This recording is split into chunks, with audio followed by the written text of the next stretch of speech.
Hello, and welcome back to another episode, this time about running. I consider myself a runner. I've been running for 8 or 10 years, something like that, which is quite a lot. And I've run half marathons. I've run a marathon last March, but I do not consider myself a runner because of those official races, let's say. uh, I feel a runner because at the end of the day, sorry, it always comes to running. I mean, running is like a part of my life. Truly, it has saved me many times. It has helped me many times.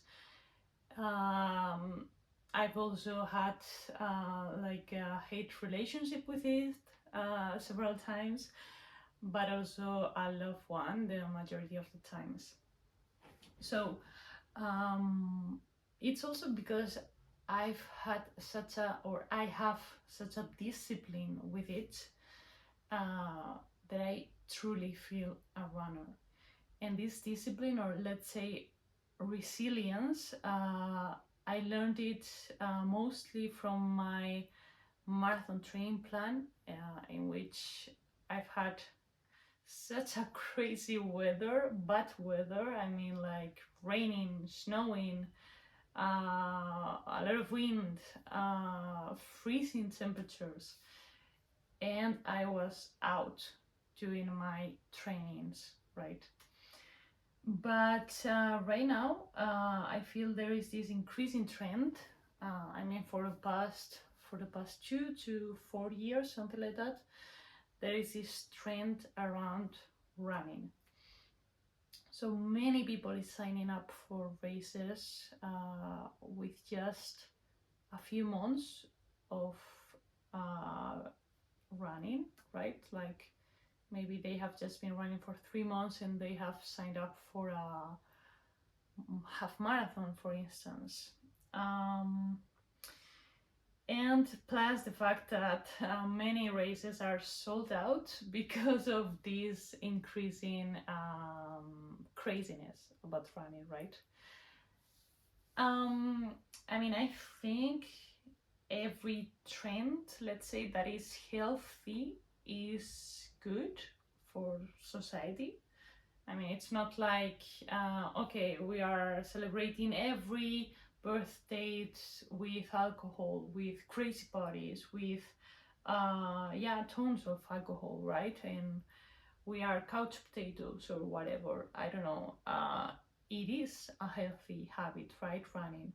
And everything around it, I think it's also healthy. I mean, you shouldn't, or ideally you won't be drinking crazy alcohol the day before a race or before a run, because the I mean the feeling or the power of going to the run is more powerful than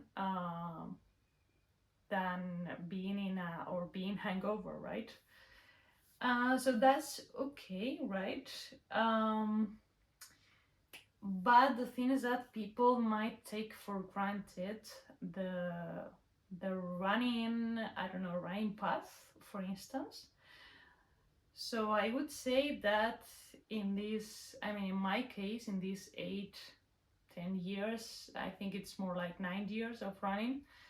I've had many stories, many experiences, many feelings around running, but those are just learnings, right? And uh, yeah, like you get to know yourself, you get to know how your body is reacting to races, to weather, to, I don't know, paces. So I can tell you my experience. I mean, I've started running in 2017. So I went to Australia, right? Uh, for Erasmus, let's say. And I was living there with my friends, and one of my closest friends was like, "Hey, do you want to go for a run?" And I was like, "Oh my gosh, running! Like, what is that? Why should I go for a run? I mean, when I'm totally fine here on my couch, right?" But one day, after many rejections on my end, I was like, "Okay, let's go." And I tried it, and I think I did something like 10, 15 minutes running. And I was like, okay, it wasn't that bad. I mean, we were just running around the neighborhood. I remember it as a happy part. I mean, we were running together. We were talking from time to time, or I mean, at least I was a bit dying, like out of breath, you know. It was dark because we used to go for these runs like in the evening, but it was really nice. So at the beginning it was just 10 minutes, then it was more like 15, 20, 25. We didn't do more than 30 minutes, I think. And it was just from time to time, right? Like a fun thing, like a hobby, you know, not like an imposition, something like that. So this was in the last part of my Erasmus there. So then I came back home and I continued with running. I mean, I continued with this habit that was inserted in me because of this close friend. I think she stopped running, but I continued with it. So I continued running in my neighborhood. I was doing it alone. I didn't have like any friends who were into running, or at least since it wasn't like a trend, you know, I like there were no run clubs. Nobody was into running that much, you know. So I was running alone. I was doing like 3, 5 kilometers, taking it super chill, and something like 50 kilometers per month, 30. And yeah, so years passed, and then 1 year before arriving to Vienna, I was going through a hard period, let's say, and I feel like running really helped me through it. I feel like it can be, I mean, running may sound like like a hard thing to do, right? Because you are sometimes out of breath, you are doing sports, you are sweating, but you are also kind of thinking or like reflecting about what's going on in your mind. It's like kind of like a meditation, because when you are running alone, like you are not looking at your phone, right? You are not um, watching a movie or something like that. You may be listening to a podcast, right? But there's also this part of reflection, which I started to like, because that can also be hard. I mean, at the end, running has helped me to get to know myself, and listening to yourself can be hard sometimes. I feel like that. And yeah, when I came to Vienna, um, I saw many people running like crazy, like I don't know, 20 kilometers. In here we have many parks, many green areas. There's the Danube Island, which is like 21 kilometers long, something like that, so like a half marathon. I remember doing my first half marathon, like solo half marathon there. I even did my first 15 kilometers in Vienna. So I wasn't doing like a lot, like crazy kilometers before Vienna, right? But I don't know, it was like people pushed me into running, you know, but like in a nice way, you know. And then after 1 year in Vienna, I remember joining my first run club, and I was like, what is this? Like, okay. I mean, it was my first time running with people, like, honestly, like in a proper, fixed, scheduled way, you know? And I remember, I mean, so when you go to a social run, there is like, or there are like these non-written rules, which are about, I mean, ideally you should talk with people, ideally to new people, and you shouldn't bring your headphones, or you shouldn't be listening to music during the run, right? Because it's social. Social means connecting to people, right? So I was like, I mean, I had been listening to music every time I was going for a run, right? So I was like, how can I run, I don't know, like 1 hour without music? Like, that sounded pretty crazy, but the craziest thing was, how can I talk while running? Like, I've I'd never tried that before, and knowing, or getting to know that I could talk while running, I mean at a certain pace for sure, was like shocking news completely. I remember that I once tried it while running in Alicante, so back in Spain. I was doing my solo runs, and I remember that I needed to phone my parents, and I was running while talking with them, and that felt crazy. I don't know why I tried that. Maybe I heard it in a podcast, or maybe some run clubs were starting to be created, but I don't remember. But yeah, I started in my first run club 2 years ago, I think. Yeah, 2 years ago exactly. Right now, and was it was like a before and an after, right? And after that, I remember signing up for my first official half marathon that was in Athens, in Greece. And then I signed up for, I don't know, 5 more, something like that. And finally, I did my first marathon, yeah, last March, which I'm very proud of. But yeah, I mean, I built this resilience for from the training plan of the marathon. And when I was running a marathon, I remember, I mean, I guess I will never forget those feelings. It felt like the craziest thing that I've done in my life. I mean, right now I think about it, and I'm like, okay, I mean, now you know what it's like, so you can run a second one. But I was in kilometer 30 thinking, why is so many people signing up for a marathon? Why is people crazy or what? Why did I do that?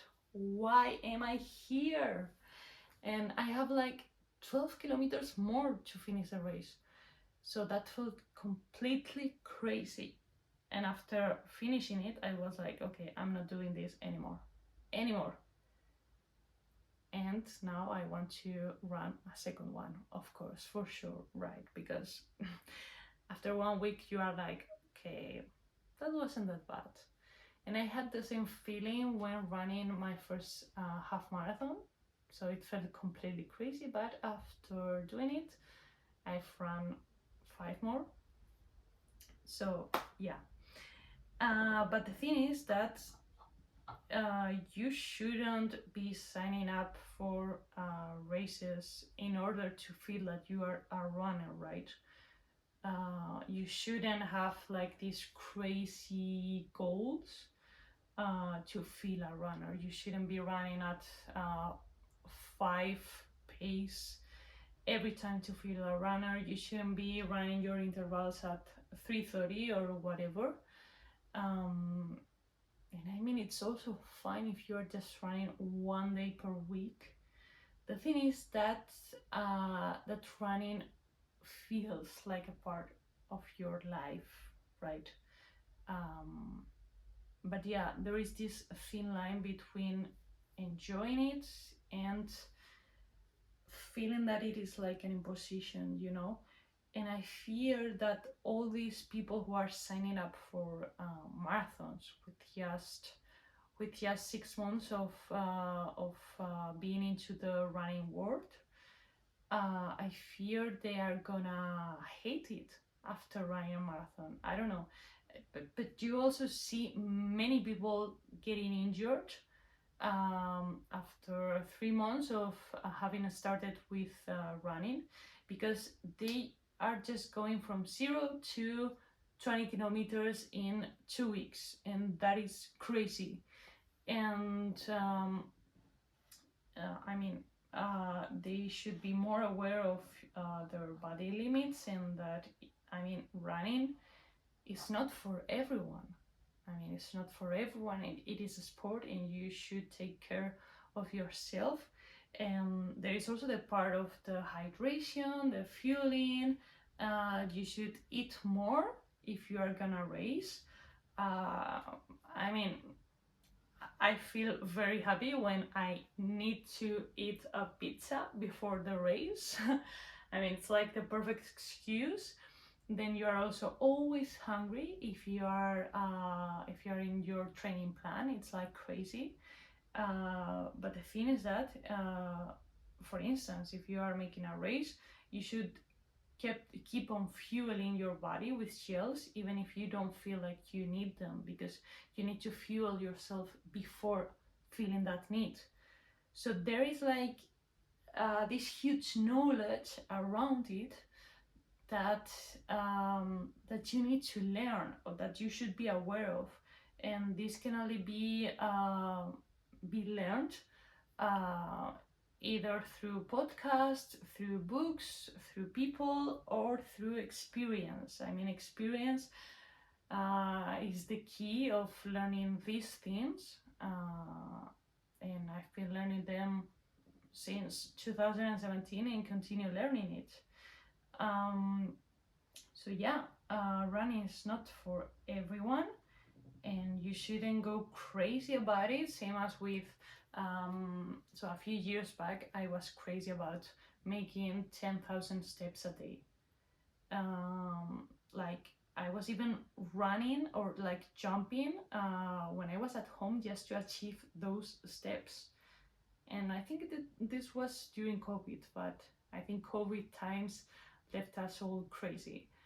But yeah, it was crazy with the 10,000 steps because it was a trend, you know, and now the trend is running, so people might get crazy about running. I mean, the other day I saw a reel about a person that was waking up at 4 a.m. just to go for a 20 kilometers run without the heat, or even at 3 a.m. I don't know, but that is like crazy. I mean, if there's a heat wave, you can wait 3 days without running and then go for a run whenever it's chillier, you know? Um, because then it feels like a complete imposition, and that shouldn't be the case because you are gonna hate it. It's also fine if you are going on holidays on Christmas and you don't bring your shoes with you. That's also fine, because I think taking a break from time to time is really beneficial. um, I mean, in my case, I try to do strength training and also running, sometimes boxing, sometimes I do high rocks trainings. And it depends on whether I am. It depends.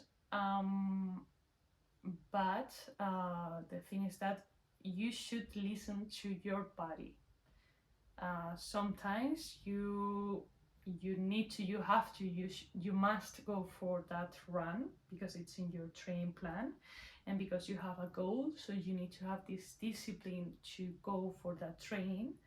but sometimes your body is saying no physically because you have been running for, I don't know, 5 days in a row. So you should stop and listen to your body, and also rest. Rest is also very important. And I mean, I need to stick to the rest for myself, because sometimes I also take it for granted. But yeah, I don't know how you feel about these running trends. Is running supposed to be for everyone, or why is running now a trend? Uh, but I don't think it's supposed to be for everyone. I mean, there are many sports out there, and it can be walking for you. It can be basketball. It can be high rocks. It can be whatever. There are many sports. The thing is that you should get your body to move and to stay healthy, and truly listen to your body and getting to know yourself, and understand that something may not be entirely beneficial for you. And if you are getting injured, I don't know, every month, maybe you should have a look, right? Also, the what you do after the race or after a training is also important. What you do before, what you do during, what you do during your resting days. I mean, there is like a whole, a set, many knowledge around it, and it is not learned in just uh, 1 month, right? So, but yeah, I mean, I'm happy that there are, on the other hand, I'm happy that there are many run clubs out there, many people that is happy with running. So that means more friends for me, I guess, and more places to run, more races to run. But please leave some bips for me because I also want to run the New York Marathon. So please leave some. But yeah, happy to have had this talk about it.